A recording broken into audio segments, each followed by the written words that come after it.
Hi everyone, or should I say, Hello there. and welcome to another unboxing video. Hope you're all doing well.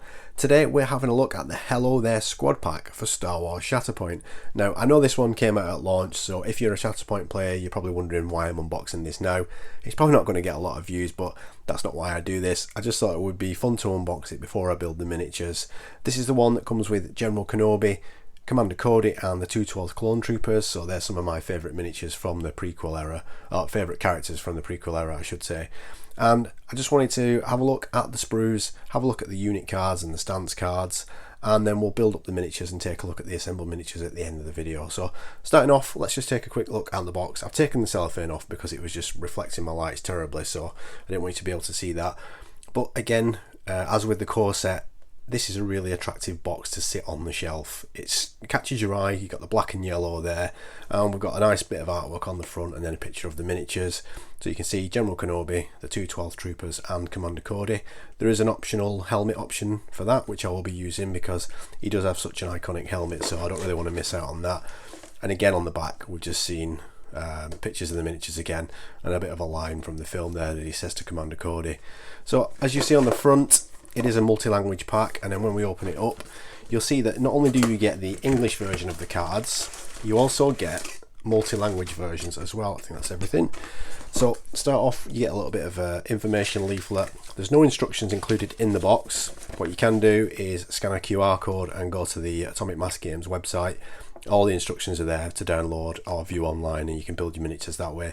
But they are relatively simple to put together, so no issues there.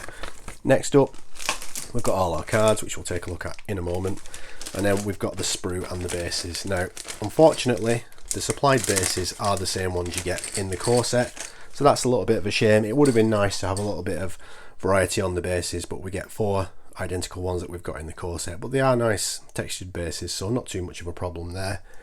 And taking a look at the sprue. Now, I've got to say that Atomic Mass Games sculpts are really impressive. They've come a long way since Star Wars Legion, when we had that soft plastic for some of the early Mark 1 clones, Phase 1 clones, and you can see the detail on these is actually quite impressive.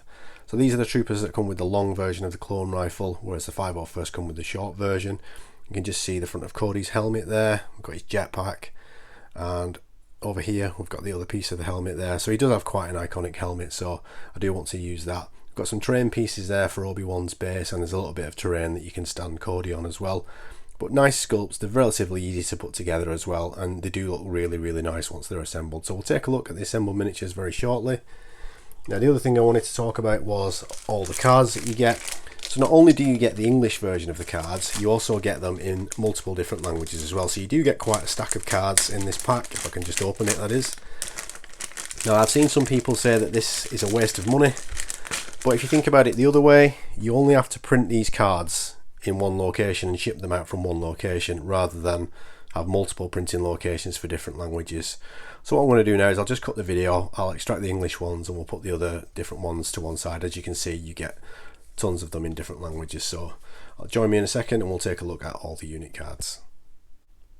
Okay, so we've got our unit cards, our stance cards and our order cards for everything that comes in the box. So we'll start off by taking a quick look at the order cards. So as per the core set, really nice artwork on each of these cards, and I love how they've actually given the artist recognition on there as well. That's really a cool touch, and you'll see that repeated across the other cards as well. And just on the other side, we've got that normal Star Wars Shatterpoint logo. So there we go, Obi-Wan Kenobi, and then we've got Commander Cody. Now he's got his symbol on there to indicate that he does have a tactic, which we'll look at on his unit card in a moment. Again, artist recognition, really nice artwork. I love that one. And of course, we've got the 212th Clonetroopers as well. So there we go, that's our order cards for everything in the box. So we'll start off by looking at the unit cards. So we'll start with General Kenobi. Now his first skill is going to cost 1 force point, is Hello There, obviously the name of this pack. One character in this unit may jump. If it does, that character adds 3 dice to its next attack roll during this activation. So that's really cool because you can spend a force point, jump, and then you still got 2 activations, so you could focus and then attack, make an attack activation. So you're going to be rolling an extra 4 attack dice on top of his already, depending on what stance you're in, considerable amount of attack dice already. So that is really handy. Next one, So Uncivilized. Again, this is going to cost 1 force point. I really like this one. This is like an advanced deflect. So when a character in this unit is targeted by a ranged attack, it can use this ability. It gains a hunker token, and then after the attack is resolved, if the attack roll contained 1 or more failure results, the attacking unit suffers 3 damage. So that's a really good one as well. Now this one's interesting, Patience. You can kind of control the order deck here. So when you reveal this unit's order card, if you've already got an order card in reserve, you can then put that card on the top or the bottom of your order deck. If you do, you then put this unit's order card in reserve, and if this unit has any damage, you can actually recover 3 damage and make a jump as well. So very, very interesting. And then the last one, Knowledge and Defense.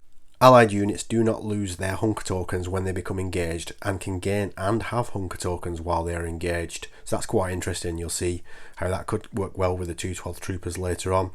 When an Allied Galactic Republic unit has 1 or more hunker tokens, it adds 1 dice to its defense rolls against melee attacks. And after an attack targeting character in an Allied Galactic Republic unit is resolved, so you can see the tags there, Galactic Republic, against that character's unit may remove all its hunker tokens. If it does, for every hunker token that it removes, it can recover 1 damage. Then each character in that unit that recovered may dash. So very, very interesting. We've got 10 stamina and 3 durabilities. That's not bad at all. And looking on the other side, again, we've got that artist recognition, which is awesome. It's going to be 8 squad points for Kenobi, and he's bringing with him 3 force tokens as well. So let's just take a look at his stance card. So start off by looking at his Form 3 Ceresu. So this is more of a recovery type stance that he can use. He's going to be rolling 5 attack dice in melee, 6 defense dice, and for ranged attack he's going to get 5 defense dice. So you can see just from a couple of successes, he can do 4 damage, and he can recover and pin, or he could recover and strain. Then he can do 3 recovers or 2 recovers, or he could disarm and do some damage. So this is more kind of a defensive or recovery style play style. Could work well with Luminara perhaps, because she's got a very similar sort of set as a theme to her, if you like, for recovery and stuff like that. But then if we turn over to Form 4 Ataru, this is where you could see Obi-Wan dealing some serious damage, especially if we're using that Hello There ability. He's going to be rolling 7 attack dice in melee, and if you use Hello There, you can up that to 10, and theoretically if you focus as well, that could be 11. And you can see just from 4 successes, you're going to be pushing, knocking 5 damage out, exposing them, pushing again, and then if you get further, you're going to be pinning them and pushing them again. So you could really see Kenobi bumping people off objectives if you roll really well. So very, very interesting, and I cannot wait to use him. So moving on to Clone Commander Cody.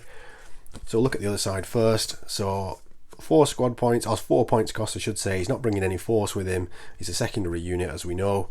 And the first one, at the start of his unit's activation, choose an enemy character within range 5 that's contesting an active objective, and the chosen character is then exposed. So that is really handy. He's more of a sniper, and he's going to work well with the 212 in sort of shooting people at range, which you'll see shortly. Defensive maneuver, this is going to cost you 1 force point, so he can dash and gain a hunker token. Say Goodnight Clanker, so characters in this unit have Sharpshooter 2, so when this character makes a ranged attack, the target also does not benefit from cover. So really, really cool. I like that one a lot. And if you're focusing and then shooting, you're going to be adding those extra attack dice. And then we've got Bring It Down. When an allied clone trooper supporting character within range 4 that has 1 or more hunker tokens, and again we've got that knowledge and defense skill from Kenobi that's going to let allies keep hunker tokens, makes a ranged attack as part of a combat action, it may re-roll up to 2 of the failure results. Now, I don't think there's many re-rolls in this game at all yet, so that's interesting that Cody's bringing the re-rolls. You can see the tags there, 212 Clone Commando, Clone Trooper, Galactic Republic. He's got 9 stamina, 2 durability, and a very, very interesting unit, and I'm looking forward to using him as well. So if we take a look at his stance card, it's just one-sided for Cody. 2 options on the combat tree.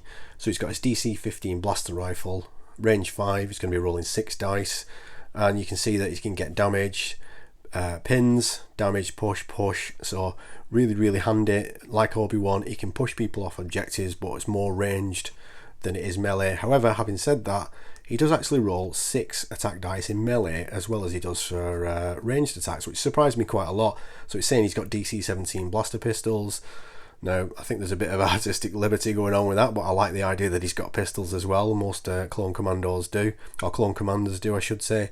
Phase 2 clone armor, so you can see with the expertise on the defense rolls, you're getting extra blocks, which is cool. So again, if you roll well with Cody, you could really start to ramp up the damage and start pushing people and straining them and pinning them and stuff like that. So again, I think working well with Kenobi is going to be really effective. And then if we look at the 212 clone troopers, we'll just start off on the other side. So these are 4 points cost, which is interesting because I believe the 501st are only 3 points cost. Again, we've got that artwork recognition there, which I just think is a really nice touch. And looking at this one, so defensive maneuver. So for a 1 force, you can dash and gain a hunker token. Coordinated fire. So when a character in another Galactic Republic allied unit makes an attack as part of their combat action, before any dice are rolled, the unit can use this ability. If the target character is within range 5, that target's going to be pinned. Now, I think the 501st have a similar one, but they strain the target, whereas these guys pin. And I think this one is probably going to be a little bit more useful because I think removing a pin is a little bit harder than removing a strain. A little bit more difficult to deal with, I should say. And then we've got Brothers in Arms. So when this unit has 1 or more hunker tokens, characters in this unit have Steadfast. Now bear in mind, with that other skill, they can sit on an objective, they're going to have Steadfast, and they're not going to lose hunker tokens when they're engaged in melee. So they're going to be difficult to push off an objective because Steadfast is going to help you there. 7 stamina, 2 durability, so not too bad.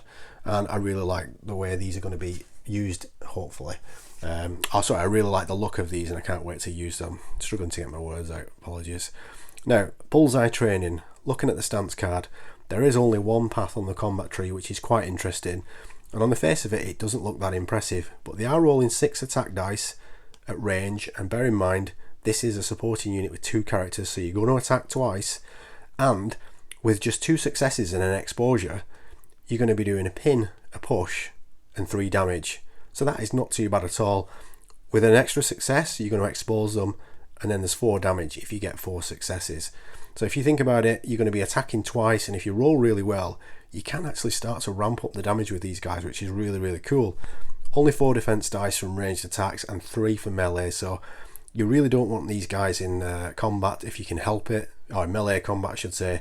You want to be sitting them on the back objectives and hoping those mission cards in the later struggles are going to be activating your back objectives. So really, really interesting. When you look at them all together, they could really help synergize with each other, and I think it's going to be an interesting play style taking these. I'm going to be using them in a tournament this weekend, so I can't wait to see what they actually like on the tabletop. I'm going to see if I can get a game in before that rather than going into the tournament blind with this unit, or with this strike team I should say. But anyway, what we'll do now is we'll pause the video, I'll build up the miniatures, and we'll finish off by taking a look at the assembled miniatures. So I'll see you in a few moments. Okay, so here we are with all the miniatures assembled from the Hello There squad pack. Before we look at each one, just wanted to show you something on the box. So if you look at the recommended bases that they're suggesting you use, well, they're not really suggesting it, but this is what they've got on the box art.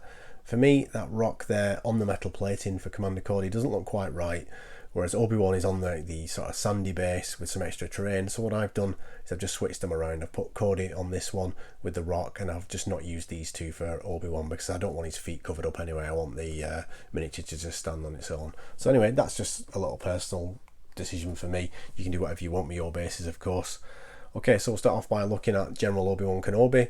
And again, as with the core set like they did for Anakin, I think they've done a really good job with this one. I think they've nailed the face. He looks just like he does in Clone Wars, and if we look on his shoulder there as well, we've got that detail on there that you don't have to paint on. You can just actually drop some colour in there. A really, really nice miniature, and I'm very, very pleased with this one as well. It goes together really well. There's no seam lines really on the cloak, which is really good. And I'm looking forward to painting it, which is unusual for me because usually anything with a cloak, I'm not really usually looking forward to painting it, but I can't wait to get this one painted.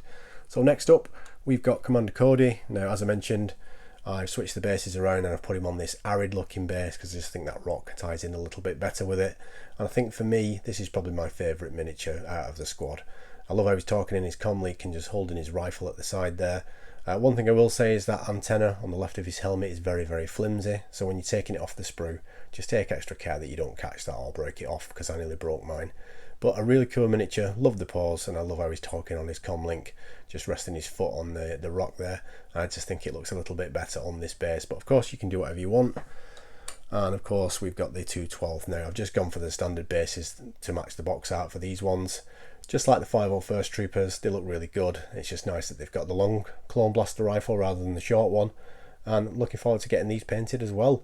I've got a nice recipe for painting white armour using Soul Blight Grey contrast paint. That stuff is absolutely magic.